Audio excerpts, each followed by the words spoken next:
difícil, dramático no país, né? Isso é indiscutível.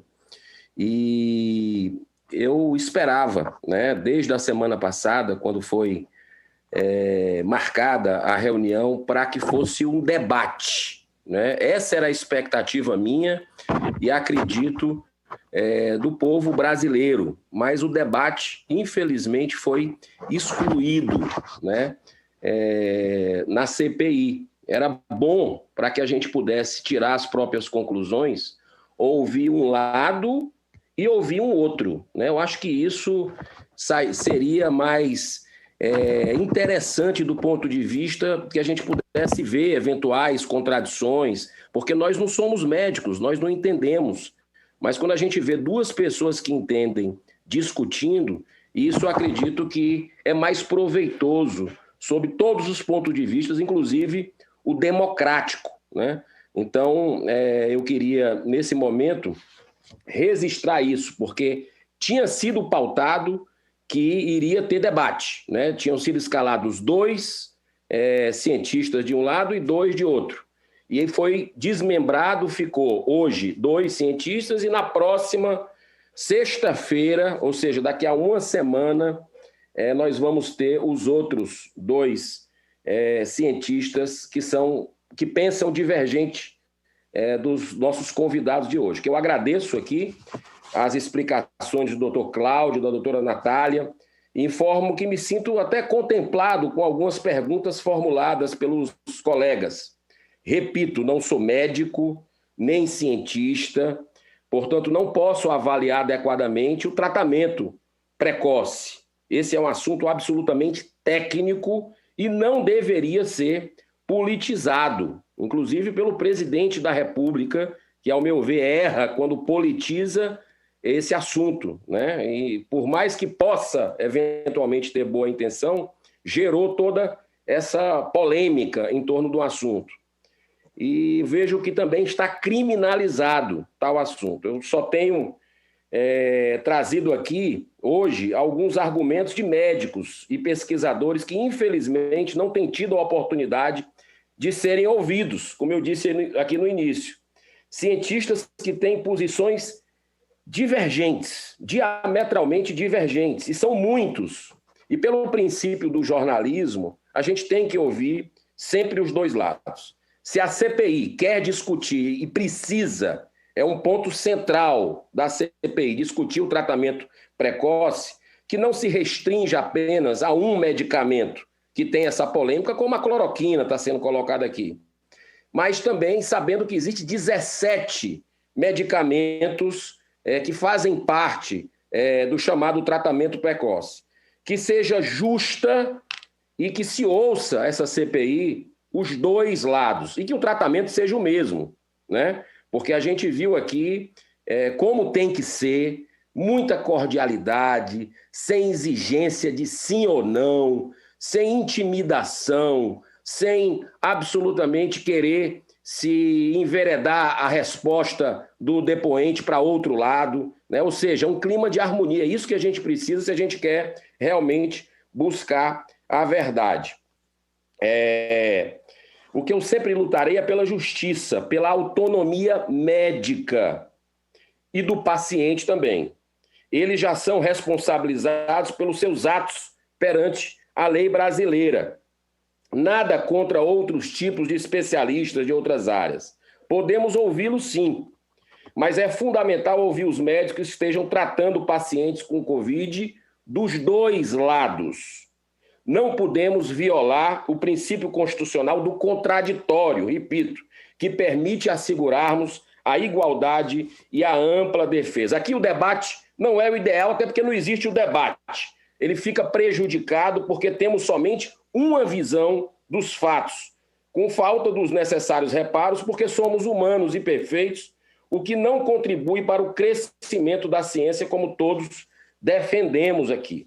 Eu queria iniciar pela doutora Natália, fazendo aqui uma colocação para ela. Assim, são cerca de 17 drogas, né, utilizadas off-label atualmente nesse chamado tratamento precoce.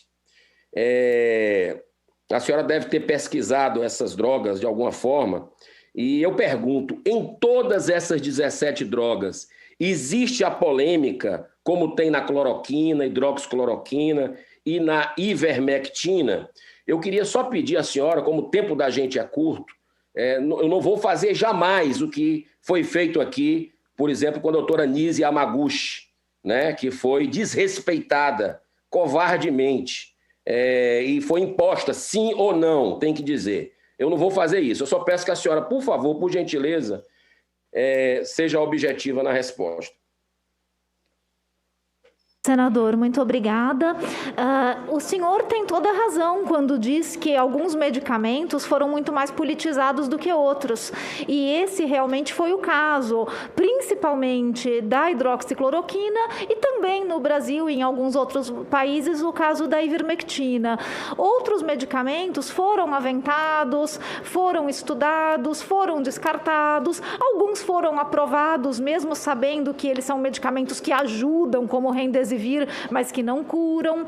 Então, até agora, nós não temos nenhum medicamento que realmente mostrou ser eficaz para combater a replicação viral, para ter um efeito muito impactante na transmissão da doença e na progressão da doença para que ela se agrave. Então, desses 17 medicamentos que o senhor diz, certamente a cloroquina e a ivermectina são os que foram mais politizados. Por que isso aconteceu? É um fenômeno muito mais jornalístico do que científico. Em cima desses medicamentos foi feito um hype muito grande. No caso da cloroquina, esse hype é muito conhecido por pessoas como eu que trabalham com comunicação de ciência e negacionismo.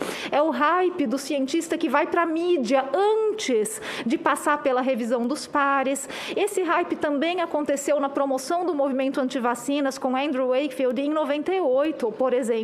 Também foi um cientista que foi para a mídia antes de publicar.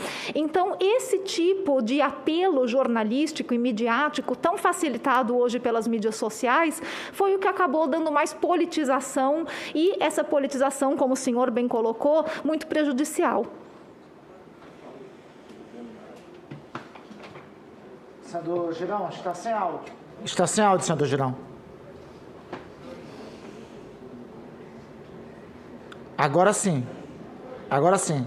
Está sem áudio porque foi cortado aí, senador Randolph. Desculpe, eu não tinha mexido em nada. Não parece, mas parece que não foi aqui, não. Mas de qualquer forma, tudo bem, agora está restabelecido. Não, foi aí porque eu não mexi em nada. Eu estava atento aqui no Não, tudo bem, mas vamos lá. O tempo de Vossa Excelência vai ser reposto quanto Muito obrigado, tempo que Vossa Excelência quiser. Tolerância, sempre. Eu queria ver, olha que interessante, né? A gente percebe aí o grave erro, colegas senadores, jornalistas que estão acompanhando, pessoas em geral, que têm corrido a generalização, né? Algumas dessas drogas já foram aprovadas para uso off-label, como a budesonida inalatória na Inglaterra e a ivermectina pelo NIH, Instituto Nacional de Saúde dos Estados Unidos. Afirmar que a ciência comprova a ineficácia do tratamento precoce é algo assim que a gente só há discussões em 3 das 17 drogas. É a mesma coisa que afirmar que todos os políticos são corruptos ou que todos os políticos não trabalham. Muitos dos senhores se sentiriam injustiçados, colegas, com esse tipo de afirmação. Infelizmente, a verdade é que milhares de médicos que estão no fronte, que estão salvando vidas, têm sido perseguidos, sim.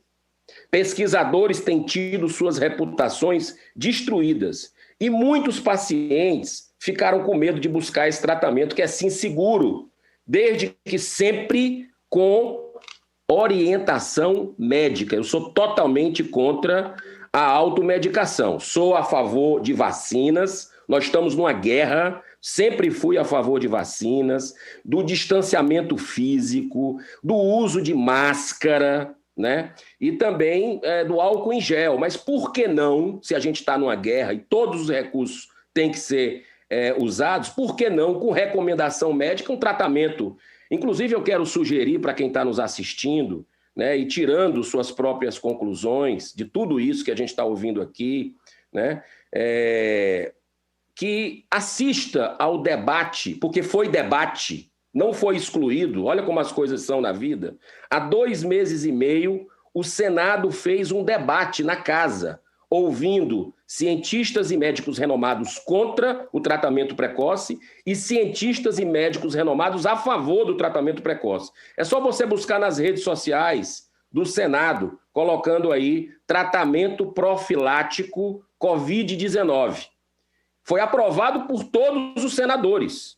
Não teve discussão. E muitos participaram, né? E a gente vai ouvir, a gente ouviu nesse debate, é bom que as pessoas assistam no YouTube, os 2 lados, e ambos apresentaram seus estudos randomizados, apresentaram meta-análises, apresentaram também a questão do duplo cego, e isso aí, e resultados clínicos também.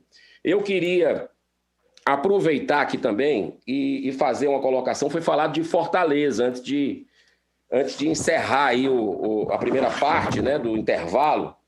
E Fortaleza é a terra que eu nasci, né? Eu sou fortalezense. E 8.835 irmãos fortalezenses morreram por Covid, né? Então, assim, é algo que, quando a gente muitas vezes quer politizar, eu já vou me dirigir agora ao doutor Cláudio, né, porque ele defendeu aí o consórcio Nordeste como uma busca de alternativa, né? E a gente viu que, por exemplo, em Fortaleza, muita gente morreu porque procurou leito em Fortaleza agora, nessa segunda onda já, e o hospital de campanha foi fechado pela gestão local. Inclusive, eu fiz essa pergunta ao doutor Elcio, se ele tinha autorizado. Eu fiz essa pergunta ao ex-ministro Pazuello, se ele tinha autorizado. E não, foi fechado o hospital de campanha. Com 5 meses, foram gastos quase 96 milhões de reais e foram simplesmente fechados quando começou a chover. Sabe o quê? Não foi água, não. Começou a chover denúncia de corrupção. Foi fechado o hospital quando o povo agora de Fortaleza, os fortalezenses precisaram de leito, não tinha leito.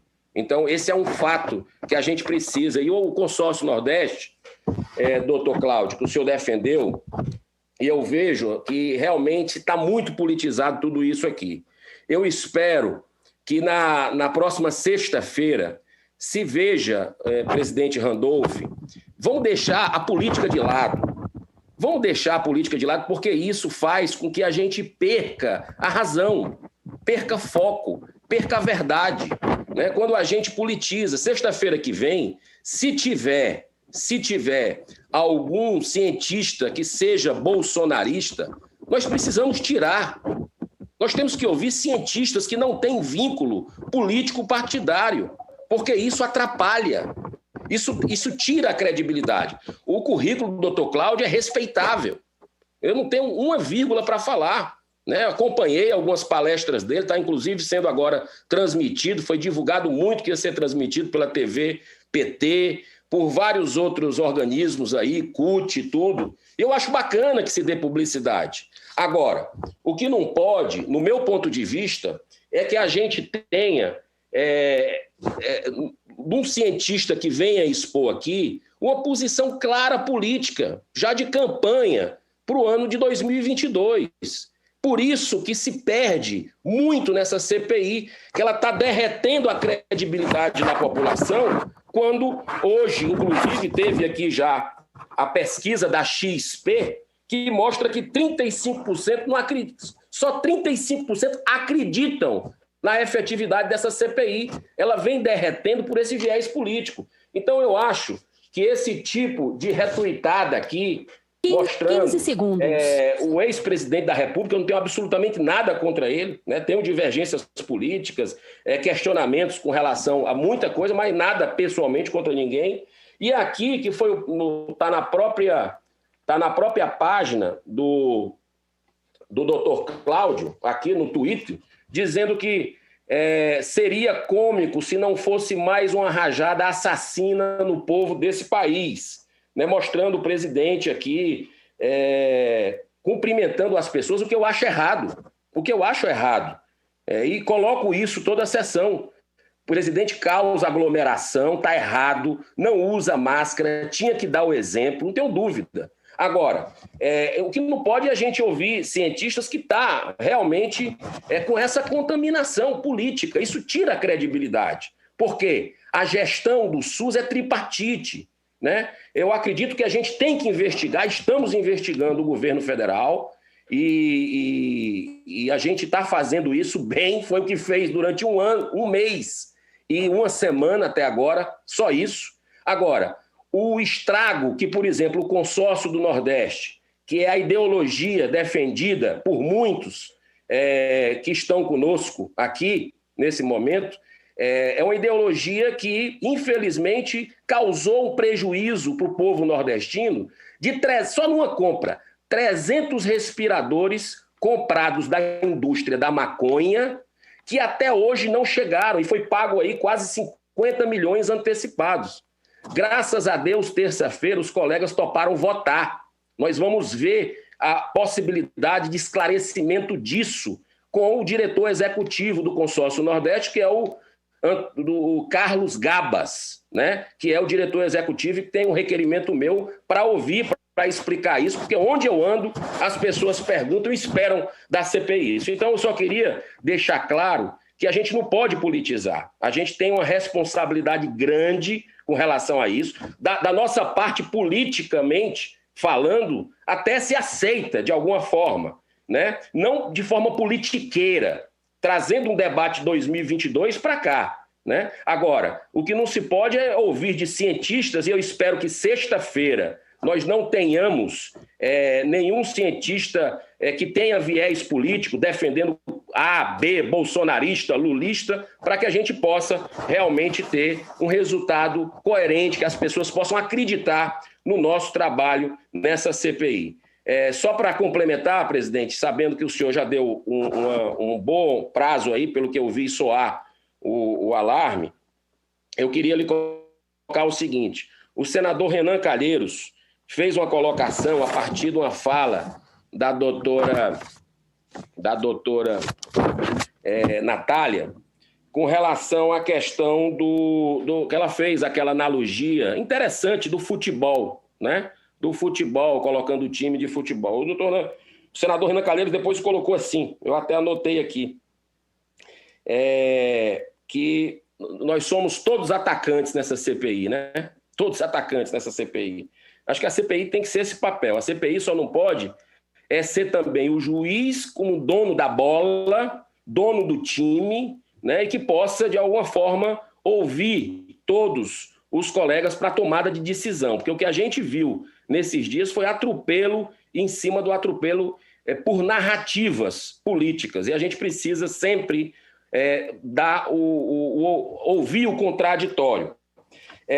A doutora Natália também falou que estados e municípios estão entregues à própria sorte. Eu anotei isso aqui, né? E eu vejo aqui, eu fiz essa pergunta também, doutora Natália.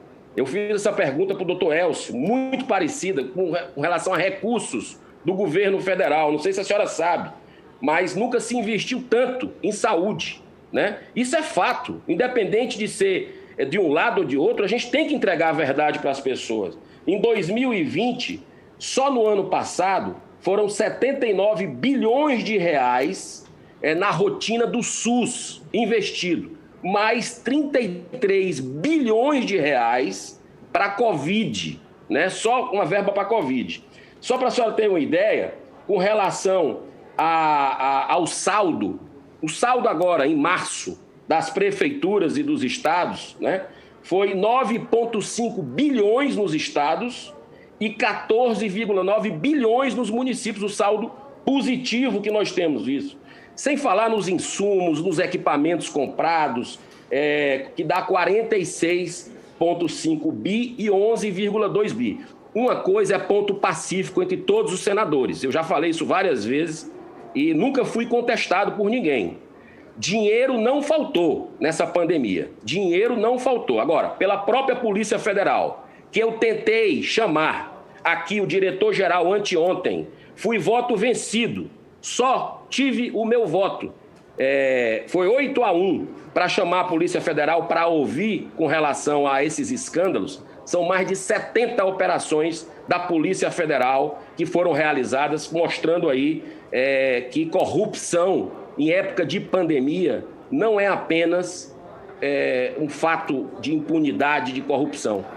Obrigado, senador Girão. Desviar dinheiro em verba pública nesse momento é simplesmente assassinato. Então eu queria só fazer essa ponderação para o presidente. Muito obrigado. Obrigado, pela senador ordem, Girão. senhor presidente. Pela ordem, senadora Simone, por gentileza.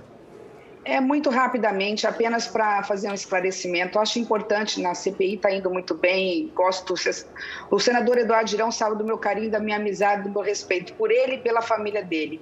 Mas ao falar que não vamos politizar e trazer para o lado eleitoreiro, acabou trazendo. Eu gostaria apenas de, da mesma forma que como a bancada feminina colocou uma senadora da oposição para pedir urbanidade no trato em relação à doutora Anise, portanto, repito, uma senadora da oposição pedindo que a doutora Anise pudesse ser tratada com urbanidade, que nós possamos também não colocar em xeque ou em credibilidade o depoimento dos doutores, tanto a doutora Natália, que também teve uma situação como essa apontada, e agora com o doutor Cláudio.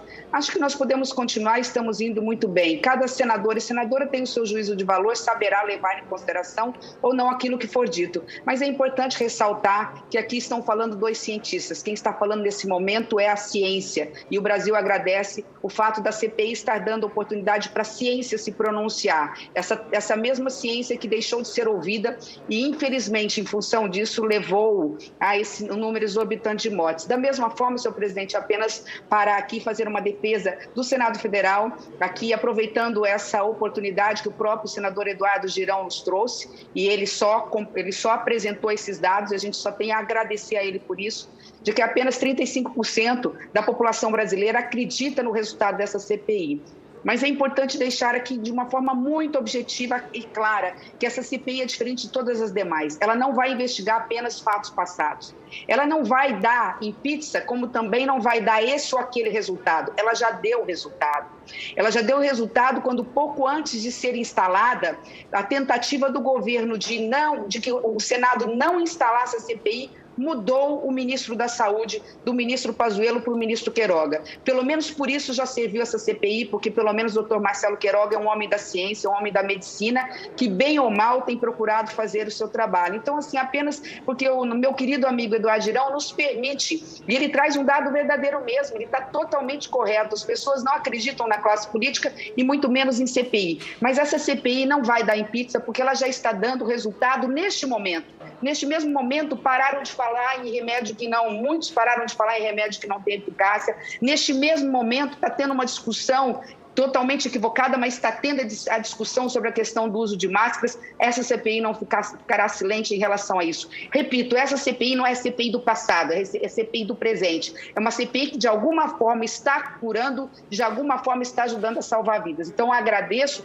a oportunidade e faço aqui apenas a minha consideração de que também não pertenço à linha política, pelo que eu estou vendo, doutor Cláudio.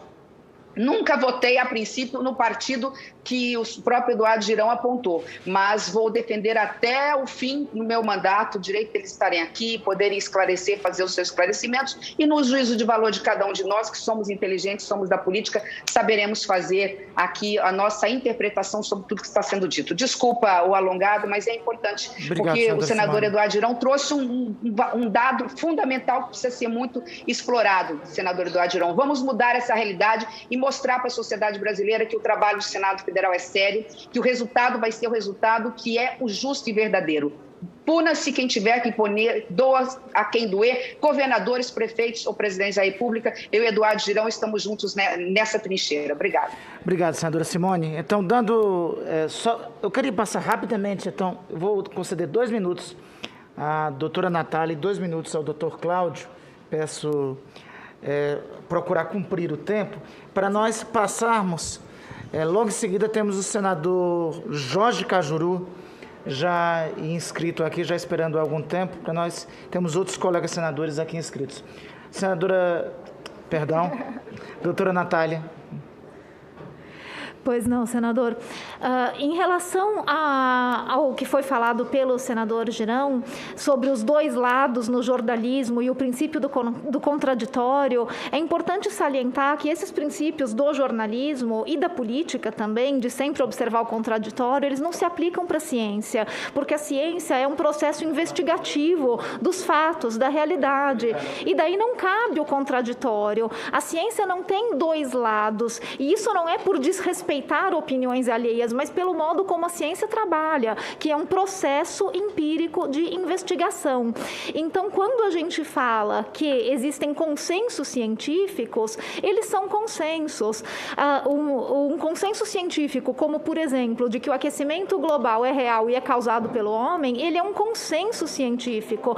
Podem até existir cientistas que contestem isso, mas para que esse consenso seja derrubado, as evidências encontradas precisam ser muito robustas, precisam ser evidências extraordinárias. Como já dizia Carl Sagan, alegações extraordinárias precisam de evidências extraordinárias, senão continua valendo o consenso científico.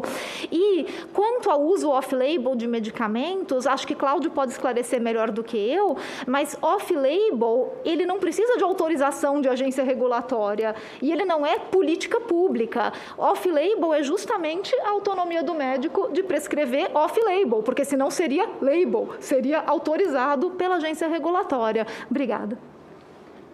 Doutor Cláudio.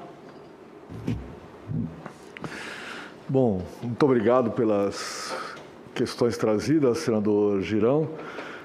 Primeiro, acho que minhas posições políticas, como eu disse inicialmente, eu nunca me preocupei em escondê-las, torno-as públicas, não sou filiado a partido nenhum. Minhas posições não se confundem com a minha posição institucional. Esse perfil que eventualmente foi mostrado aqui, não sei nem se é o meu ou não, é o meu perfil pessoal de Twitter, não é institucional. Isso é outra coisa, o que eu faço nas minhas horas que não estou trabalhando, se eu advogo por um, por outro, defendo certas posições, acho que é uma questão do exercício de cidadania. Assim como acho que é inevitável falar em política numa casa de política, e tendo eu mesmo a política no nome do meu cargo, sou especialista em políticas públicas, Então, claro, não estou falando de política partidária, estou falando de políticas públicas.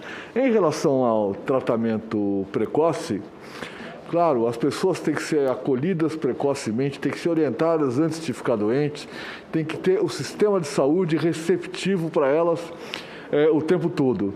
A grande questão não existe nenhum tratamento precoce considerado efetivo hoje para a Covid-19. Alguns até estão em fase de validação. O senador citou a budesonida, é um medicamento promissor, vamos lembrar, ele é um corticóide, ele não ataca o vírus, ele pode, talvez, reduzir a reação inflamatória, da mesma forma que outras categorias de corticoides injetáveis, não inalatórios, já têm sido indicados para a Covid.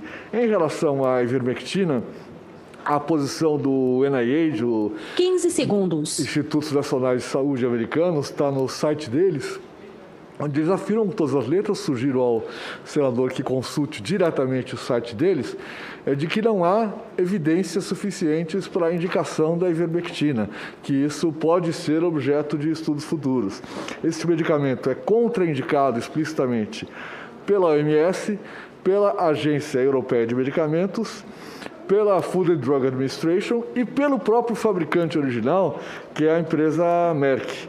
E, por fim, a questão do consórcio Nordeste, eu continuo afirmando a importância do consórcio Nordeste, pelo que tem demonstrado de vontade de adotar políticas, de adotar medidas em relação à prevenção, em relação ao cuidado com a doença. Agora, o grande protagonismo dado ao consórcio Nordeste pode nem ter sido pelas suas ações, mas muito mais pela omissão do governo federal em adotar políticas e adotar medidas de prevenção. Outro protagonista surgiu neste vácuo. E o que nós menos precisamos hoje é de um vácuo quando vivemos uma epidemia.